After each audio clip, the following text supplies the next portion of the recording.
but she was believed to have been the victim of an attempted assault.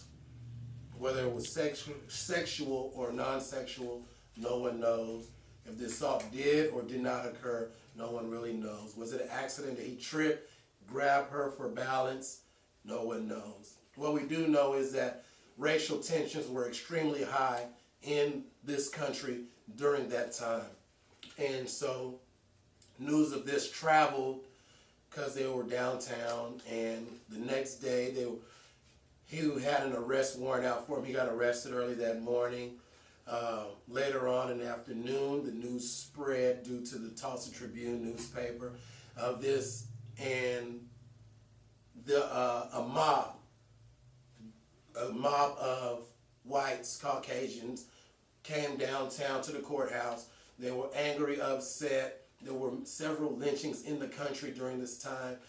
A mob of blacks came from Greenwood area, from the north side, came downtown to the courthouse, and they were there, and they were armed, and they were ready to protect the young black man. And words got exchanged, things happened, and the riot took off from there. It was very destructive. It's the worst race riot in the history of the United States. Now, Hannibal Johnson reports in his book, Black Wall Street, From Riot to Renaissance, in excerpts from the Tulsa Tribune, the newspaper. It says here, nab Negro for attacking girl in an elevator. And that's from the Tulsa Tribune on May 31st. The alleged assault happened on May 30th. May 31st at about 3:15 p.m. This newspaper hit the streets, and that's when the mob gathered after, that everything took off. We see Black Wall Street was very prosperous, and right here, was this enough, this alleged assault? Was this enough to wage war on your own city? What was really going on? Now, for the entire white side of Tulsa, Oklahoma, to be against the segregated black side, to come over there and fight. Every time we hear this story, we never hear about any contributions from any whites, anybody from the opposing side of the victims of any possible help of anything that would happen. Now, when we go back to recently the 1960s and the Civil Rights Movement, we see we have whites with sit-ins, when the blacks would sit in restaurants and different places that would not be served, in different establishments that they were not supposed to be. Then when they did peaceful protests, we had whites that would contribute with those, with the freedom rides. We had whites that would ride on the bus with the blacks, while the blacks ride in the front of the bus and whites would ride in the back in different sections that they weren't allowed to because of segregation, to support the cause and the movement. Now, we go back further, you'll know from history classes and other intellectual studies, abolitionists such as the Quakers and other abolitionists helped blacks, African Americans, escape slavery through secret passages through the North and Underground Railroad. And I had, on March 18th, I had the privilege of going to a slave haven. I have a exhibit of me right here, visiting a slave haven in Memphis, Tennessee.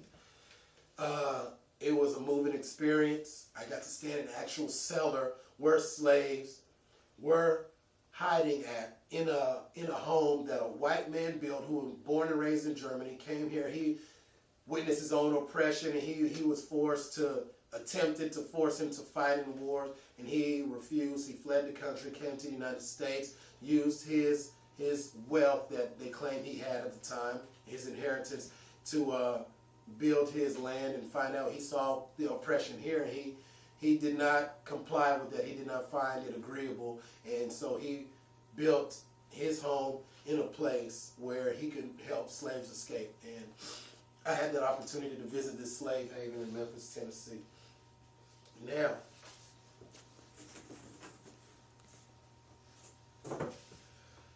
Was racism that bad that no one in Tulsa decided to help? You see, we had abolitionists in slavery time. We had other whites helping during the civil rights movement. What about Tulsa? Was it that bad here that no one decided to help? Alfred Brophy, on his first chapter in his book, Reconstructing the Dreamland, he talks about World War I veterans. They wanted equality, the blacks, the African Americans. We felt that we fought, died, bled on the same battlefields as the whites for the same country and came back to this same country together.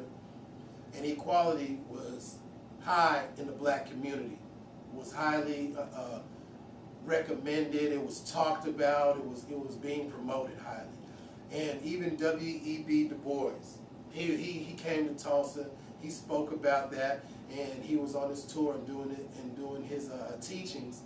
And he talked about racial equality. He talked about by force if necessary. And he talked about no longer would lynchings be a thing that's tolerable. Now, there were some whites who were jealous of Greenwood District and the affluent African Americans who were making progress and being successful in building large homes and doing those things that whites in the not so what's the word I'm looking for here, not so blessed community, not so gifted with the business savvy and the business know-how to build up their own business, and they were jealous to see because they felt that because they were Caucasian, because they had felt they were a higher class citizen than African Americans, they were jealous of the Negroes. Now, Eddie Faye Gates writes in her book, They Came Searching, the title of the book, that O.W. Gurley, he founded Greenwood. He had a 65-room hotel that was destroyed during this race riot. Simon Berry, father of the Tulsa Transportation, he also had his business destroyed. Now, Dick Rowland was their excuse. The Oklahoma City had a lynching 8 months prior to this incident that happened in Tulsa.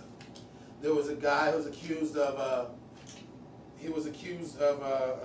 killing a police officer, and he never got his day in court.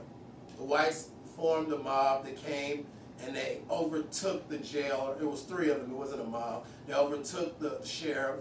They went in there, took him out of the jail, and they took him and they beat him up, shot him 3 times, stabbed him, and then hung him from a tree. He never got his fair day at trial. That was 8 months prior to the 1921 race riot on Black Wall Street in Tulsa, Oklahoma. And blacks were opposed to this. Blacks were tired of it. And we were ready for a change. And we were going to stand up and protect the rights that we fought for and that they fought for. When I say we, I mean me as an African American. We fought for. Now, we see here,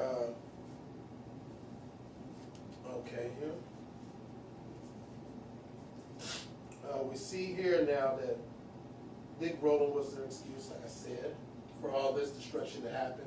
And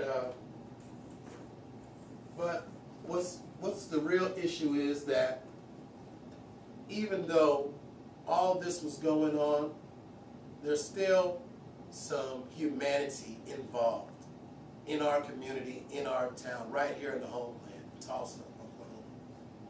We have good Samaritans right here who risk their life and limb to help others, African Americans of the opposing side. Now, just like other racial battles in the United States, we had ours right here, Good Samaritans. Now, I'm going to tell you, Bob Howard's book, Angels of Mercy, is the greatest testament to this fact. It's about the contributions of the Red Cross during the race riot in the heart of the battle at the time that it happened. And the actual minutes and notes and actual pictures of written handwritings of things that they documented that they had to use at the time. There was $130,000 of relief funds allocated separately, and they have documented where each dollar came from. 163 operations were performed by the Red Cross, 62 of those being major operations.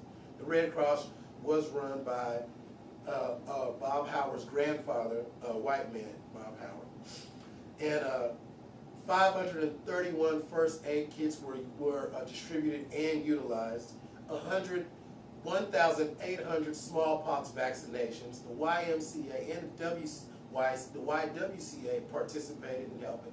Also, on page 137 of his book, he talks about how the Boy Scouts of America also were in contribution. And Boy Scouts of America was segregated at the time. Eddie Faye Gates records in her books, Ride on Greenwood, personal accounts. It has several personal accounts in this book. And some of them, they seem kind of iffy because there's so many of them, and everybody wants to be on the politically correct side of history as of now. There's over 20, 25, 30 different stories of, oh, my grandfather or my uncle, they hid black people in their home. Some people hid black people in their business, and this, that, and the other. And, you know, you would have to decide for yourself. But some that seemed real truthful and real heartfelt and really something you could believe in. These are a few that I took down, and I have these Good Samaritans here. Thomas Pringer on page 166 talks about how his grandfather was a KKK member, and he was off to quote unquote go kill some niggers. His grandmother hid 9 black maidservants inside her basement, baked a cake for them, and during the time that her grandfather went out to do his shooting, to do his pillaging, when he came back, he smelled the cake, smelled the aroma, but there was no cake. She fed them, she hid them. He's looking around for the cake. There's none to be found. Whenever he was away and she could safely lead them out to safety, she did that. Amazing story. Phil Reyes, on page 158, he talked about, and he was a young man at the time. He was only 6 years old. And he talked about how he shot his BB gun at a mob of white people who were parading the blacks through the neighborhood, trying to take them to the other side of town and put them inside the baseball field. We also have another story from Morris Fell, page 157.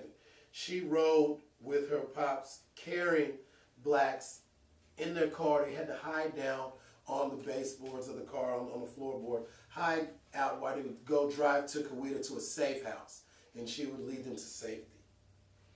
And Mr. Monod on page 166 has an amazing story, amazing testimony. He saved a man out of a burning building, ran into the burning building, saved the African-American man out of the building. The man was so frightened because of all the carnage and chaos going on that he ran from Mr. Monod back into another burning building. He ran after him, chased him in the burning building, grabbed him, pulled him out to safety again, and then said, hey, I'm on your side. I'm with you. Go this way to safety. Right here in Tulsa, in the homeland, we have Good Samaritans. White, black, we had a conflict, but still, people knew that humanity must prevail. They knew that even though everyone's saying this is the way that it should be, you're wrong, you can't do this, you can't do that, they felt that their convictions for justice, for equality was right, was the right thing to do. And